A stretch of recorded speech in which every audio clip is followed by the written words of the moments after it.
రాష్ట్ర ప్రభుత్వం ప్రజా సమస్యల పరిష్కార వేదికకు అధిక ప్రాధాన్యతను ఇస్తుందని పీజీఆర్ఎస్ కార్యక్రమంలో వచ్చిన అర్జీలను ఆలస్యం చేయకుండా నాణ్యతతో పరిష్కారం చూపి మానవతా దృక్పథంతో వ్యవహరించాలని జిల్లా ఇన్ఛార్జ్ మంత్రి రెవెన్యూ, స్టాంప్స్ అండ్ మరియు రిజిస్ట్రేషన్ శాఖ మంత్రి అనగాని సత్యప్రసాద్ మరియు జిల్లా కలెక్టర్ డాక్టర్ ఎస్ వెంకటేశ్వర్ సంయుక్తంగా జిల్లా అధికారులను ఆదేశించారు. సోమవారం ఉదయం తిరుపతి జిల్లా కలెక్టరేట్లో ఏర్పాటు చేసిన ప్రజా సమస్యల పరిష్కార వేదిక పీజీఆర్ఎస్లో జిల్లా ఇన్ఛార్జ్ మంత్రి, రెవెన్యూ, స్టాంప్స్ మరియు రిజిస్ట్రేషన్ శాఖ మంత్రి అనగాని సత్యప్రసాద్, జిల్లా కలెక్టర్ డాక్టర్ ఎస్ వెంకటేశ్వర్ కలిసి జిల్లా కలెక్టరేట్ కార్యాలయమునకు మారుమూల ప్రాంతాల నుండి వచ్చిన వేసవి దృష్ట్యా ఉదయం 10 గంటల నుంచి మధ్యాహ్నం 2 గంటల వరకు నిర్వహించిన పీజీఆర్ఎస్ పరిష్కార వేదిక ఆవరణంలో వారు కూర్చోవడానికి వీలుగా కుర్చీలు, వైద్య ఆరోగ్య శాఖ వారిచే మెడికల్ క్యాంప్, త్రాగునీటి సౌకర్యం, విభిన్న ప్రతిభావంతులు మరియు వయోవృద్ధులకు వీల్చైర్లు ఏర్పాటు, వచ్చిన అర్జీదారులకు ఎటువంటి సౌకర్యాలు అందిస్తున్నారో పరిశీలించారు. ప్రతి కౌంటర్ దగ్గరకు వెళ్లి ప్రజలతో మాట్లాడి వారి సమస్యలను అడిగి తెలుసుకున్నారు. తర్వాత ప్రజా సమస్యల పరిష్కార వేదిక పీజీఆర్ఎస్లో ప్రజల దగ్గర నుండి వారి యొక్క సమస్యలను సావధానంగా వింటూ అర్జీలను స్వీకరించారు. అందులో భాగంగా భారతి, వైఫ్ ఆఫ్ ఆనంద్ అనే మహిళ తాము తిరుపతి ఐఎస్ మహల్ దగ్గర నివాసం ఉంటున్నామని, తన భర్త 24 జనవరి 2023 ప్రమాదవశాత్తు మృతి చెందారని, 3 పిల్లలని తెలిపారు. వారికి ఎటువంటి ఆదాయం లేదని తెలిపారు. ఆ సమయంలో తన భర్తకు సంబంధించిన చిగురువాడ ఉత్తరపు కండ్రిక సమీపంలో ఉన్న ఫ్లాట్ను తన భర్త మరణించిన 4వ రోజు వేరే వాళ్ళకి ఫ్లాట్ ట్రాన్స్ఫర్ చేసుకున్నారని, ఎటువంటి రిజిస్ట్రేషన్ చేయకనే మార్చుకున్నారని ఆవేదన వ్యక్తం చేశారు. గతంలో నారా లోకేష్ దృష్టికి తీసుకువెళ్లామని తెలిపారు.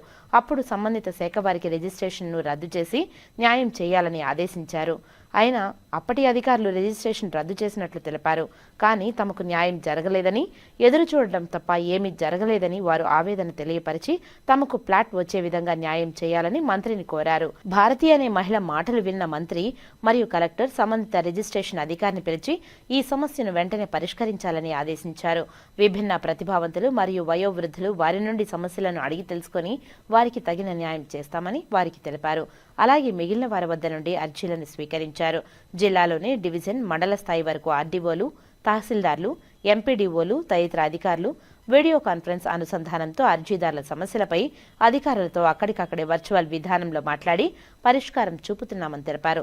ఈ సందర్భంగా పీజీఆర్ఎస్ పెండింగ్ అర్జీలను నిర్ణీత గడువులోగా అర్థవంతంగా పరిష్కరించాలని జిల్లా ఇన్ఛార్జ్ మంత్రి, రెవెన్యూ, స్టాంప్స్ మరియు రిజిస్ట్రేషన్ శాఖ మంత్రి అనగాని సత్యప్రసాద్ మరియు జిల్లా కలెక్టర్ డాక్టర్ ఎస్ వెంకటేశ్వర్ సంయుక్తంగా జిల్లా అధికారులను ఆదేశించారు. జిల్లా collector Shubham Bansal, Tirupati municipal commissioner Narapireddy Maurya, trainee collector Sandeep Raghuvanshi, revenue అధికారి G Narasimhulu, Srikalahasti RDO Bhanuprakash Reddy, special deputy కలెక్టర్లు దేవేందర్ రెడ్డి, సుధారాణి, రోజ్మ్యాన్ ప్రజల నుండి అర్జీలను స్వీకరించారు. వివిధ ప్రాంతాల నుంచి వచ్చిన అర్జీదారులు తమ వినతులను స్వీకరించి ఆన్లైన్ నమోదు చేసి అర్జీదారులకు రసీదులు అందించారు. కాగా రెవెన్యూ శాఖకు సంబంధించి 149, Panchayati Raj 24, municipal administration 3, survey land and records 12, హోంశాఖ 13, civil supply 10, school education 13, higher education 1, Panchayati Raj engineering 3, rural poverty 5, విద్యుత్ శాఖ 2, APSW IRIS 28, APIIC 1, social welfare 4, medical department 1, public health 1, DM and HO 1, AP skill development 1, R and B 1, జల వనరుల శాఖ 1, మత్స్యశాఖ 1, నేషనల్ హైవే 4, సమగ్ర శిక్షణ Abhiyan 1, BC welfare 1, rural development 3, మొత్తం 284 అర్జీలు రావడం జరిగిందని, సంబంధిత అధికారులు వచ్చిన అర్జీలపై దృష్టి పెట్టి వేగవంతంగా పరిష్కరించాలని స్పందనకు హాజరైన వివిధ శాఖలకు సంబంధించిన అధికారులకు జిల్లా కలెక్టర్ ఆదేశించారు. ఈరోజు తిరుపతి కలెక్టరేట్లో గ్రీవెన్స్, దాని యొక్క రిడ్రెసల్, గత గ్రీవెన్స్ యొక్క ఏటీఆర్ యాక్షన్ టేకన్ రిపోర్ట్స్, అలాగే వాళ్ళ పబ్లిక్ ఒక పర్సెప్షన్ అన్నీ కూడా చూసుకోవడం. దాని తర్వాత మరి ముఖ్యంగా ఏదైతే గౌరవ ముఖ్యమంత్రి గారు స్వర్ణాంధ్ర 2047 అని చెప్పేసి డిసెంబర్ 13 గత సంవత్సరం లాంచ్ చేశారు.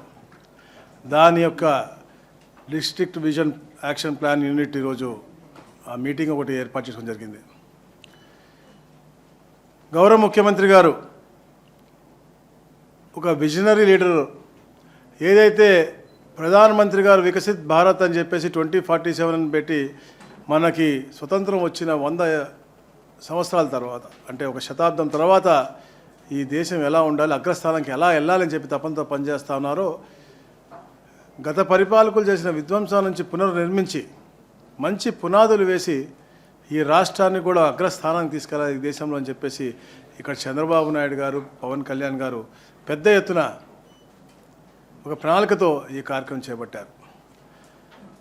ఈ కార్యక్రమం ద్వారా ప్రతి నియోజకవర్గంలో కాన్స్టిట్యున్సీ ప్లాను, అక్కడ ఉన్నటువంటి మండలాల్లో మళ్ళీ ఒక మండల ప్లాన్లు, ప్రతి ఒక్క సెక్టార్కి కూడా ఒక కోఆర్డినేటర్ని పెట్టి, అది అగ్రికల్చర్ సెక్టార్ అవ్వచ్చు, లేకపోతే లైఫ్ స్టాక్ అవ్వచ్చు, ఆక్వా లైఫ్ స్టాక్ అవ్వచ్చు, ఇండస్ట్రీ సెక్టార్ అవ్వచ్చు, సర్వీస్ సెక్టార్ అవ్వచ్చు, ఇట్లా అన్ని సెక్టార్కి కూడా కోఆర్డినేటర్స్ పెట్టి ప్రతి నియోజకవర్గం కూడా జిల్లా స్థాయి అధికారిని పెట్టి ఎప్పటికప్పుడు రివ్యూ చేసుకుంటూ వాళ్ళ యొక్క పర్యవేక్షణలో ఈ కార్యక్రమం చేయడం జరుగుతూ ఉంది. ఏదైతే 10 ఇండికేటర్స్ పెట్టుకున్నారో చంద్రబాబు నాయుడు గారు ఎప్పుడు కూడా ఈ రాష్ట్రాన్ని జీరో పావర్టీగా చేయాలి, ఎవరు కూడా బాధల్లో ఉండకూడదు, ఆర్థిక పరిస్థితి మరీ చిన్నాభిన్నంగా ఉండకూడదని చెప్పే లక్ష్యంతో, ఎందుకంటే మీరు చూసాం గతంలో కూడా మహిళా సంఘాలు పెట్టినా లేకపోతే ఇంకా ఇతర స్వయం ఉపాధి కార్యక్రమాలు పెట్టినా అది ఎప్పుడు కూడా తెలుగుదేశం హయాంలో జరిగినటువంటి పరిస్థితి. ఈరోజు కూడా జీరో పావర్టీ అని చెప్పేసి, అలాగే స్కిల్ డెవలప్మెంట్ అని పెట్టి, అలాగే పాపులేషన్ మేనేజ్మెంట్ అని చెప్పి వాళ్ళు 10 ఇండికేటర్స్ పెట్టి తద్వారా వచ్చే లబ్ధి గురించి కూడా అందరు కూడా ఎక్స్ప్లెయిన్ చేయటం, మరి ముఖ్యంగా ప్రాంతంలో ఉన్నటువంటి జీడిపిని పెంపొందించే విధంగా, పర్ క్యాపిటా ఇన్కమ్ని పెంపొందించే విధంగా ఈ యొక్క కార్యక్రమం కూడా కార్యాచరణ రూపకల్పన చేశారు. తిరుపతి పర్ క్యాపిటా ఇన్కమ్ ఈ రోజున 3 లక్షల పై చిలుకుంది. ఏది యావరేజ్ 2,83,000 ఉందో దానికి దాటి ఉన్నటువంటి పరిస్థితి. రాష్ట్రంలో 4వ స్థానంలో, రాబోయే రోజుల్లో ఇది అగ్రస్థానానికి వెళ్ళాలని చెప్పే లక్ష్యంతోనే ఇక్కడ అధికారులు ప్రజాప్రతినిధులు అందరూ కూడా ఒక మంచి కార్యాచరణతో ముందుకు వెళ్తూ ఉన్నారు. మరి ముఖ్యంగా ఏదైతే P4 మా గౌరవ ముఖ్యమంత్రి గారి యొక్క బ్రెయిన్ చైల్డ్, ఇప్పుడే పెద్దలు చెప్పినట్టుగా తరతరాలకి సంపాదిస్తే దాచిపెడితే ఎవరికి ఉపయోగపడదు. ఈ తరంలో నీతో పాటు నివసిస్తున్న ప్రతి ఒక్కరికి కూడా ఏదో ఒక రకంగా ఆదుకోవాలి, వాళ్ళకి చేయూతనివ్వాలి, వాళ్ళ దగ్గర ఉన్న నైపుణ్యాన్ని మనం ఐడెంటిఫై చేసి వాళ్ళకి కొంచెం పుష్ ఇస్తే, ఒక హ్యాండ్ హోల్డింగ్ ఇస్తే తప్పకుండా వాళ్ళు రాణించి ఈ సమాజానికి ఉపయోగపడతారని చెప్పేసి ఒక ఆలోచనతో ఈ యొక్క P4 కార్యక్రమం కూడా తీసుకున్నారు. దాని మీద కూడా ఒక అధ్యయనం పెద్ద ఎత్తున చేస్తూ ఉన్నారు.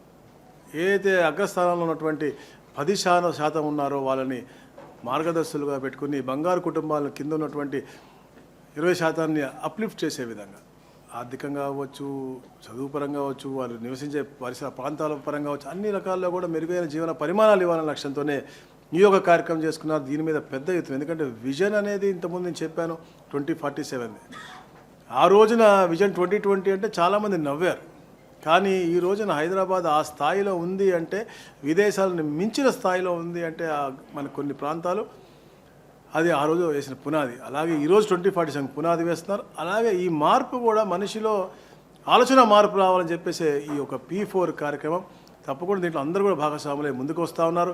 ఎవరైతే ఫిజికల్గా వాళ్ళు చేయలేకపోతా ఉన్నారో వాళ్ళకు కూడా కోఆర్డినేటర్స్ని పెట్టి, అనుసంధాన కర్తలుగా పెట్టి ఈ యొక్క కార్యక్రమాన్ని పెద్ద ఎత్తున చేయాలనే లక్ష్యంతోనే ఈ రాష్ట్రంలో ప్రతి ఒక్క నియోజకవర్గంలో కూడా ఈ కార్యక్రమం చేపడతా ఉన్నారు. దాంట్లో భాగంగా పెద్ద ఇండస్ట్రియలిస్ట్, ముఖ్యంగా తిరుపతి మనకు హయ్యెస్ట్, అంటే ఒక రూపాయి వస్తే ఇక్కడ దాంట్లో 46 పైసలు ఇండస్ట్రీ ద్వారా వస్తూ ఉంది, 30% సర్వీస్ ద్వారా వస్తుంది, 19%, 18% అగ్రికల్చర్ ద్వారా వస్తూ ఉంది.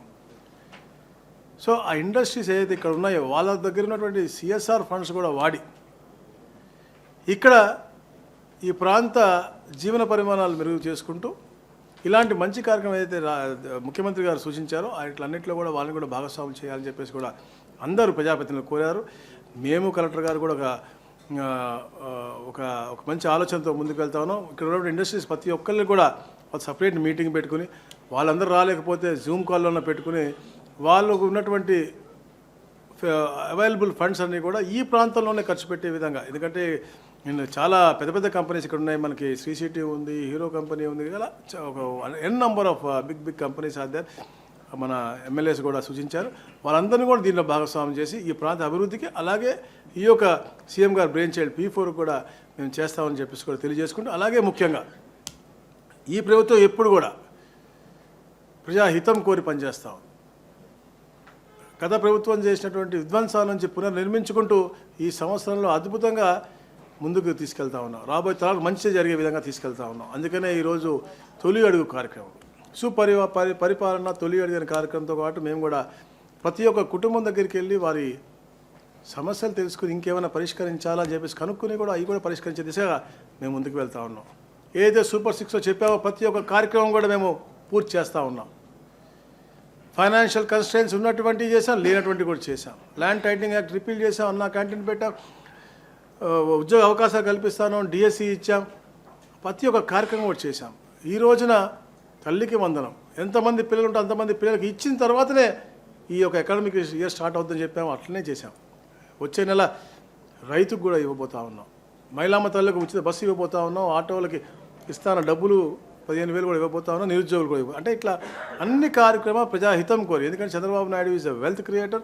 ఎట్లయినా వెల్త్ క్రియేట్ చేసి గత ప్రభుత్వాలు చేసిన తప్పిదాలన్నీ కూడా కరెక్ట్ చేసి రాష్ట్రాన్ని మంచి వాతావరణం క్రియేట్ చేయడానికి, హెల్తీ అట్మాస్ఫియర్ క్రియేట్ చేస్తే పెట్టుబడులు వస్తాయి. అందుకని ఈరోజు లక్షల కోట్లు ప్రపంచంలో ఉన్న నలుమూలలా ఉన్నటువంటి అందరూ కూడా ఇక్కడ మనకి పెట్టుబడులు పెడతా ఉన్నారు. తద్వారా మనకు ఉద్యోగ అవకాశాలు ఉంటాయి, మన జీడీపీ పెరుగుతుంది, పర్ క్యాపిటల్ ఇన్కమ్ పెరుగుతుంది, మన విజన్ 2047కి ఏదైతే అన్నామో అది కూడా ఉంటుంది.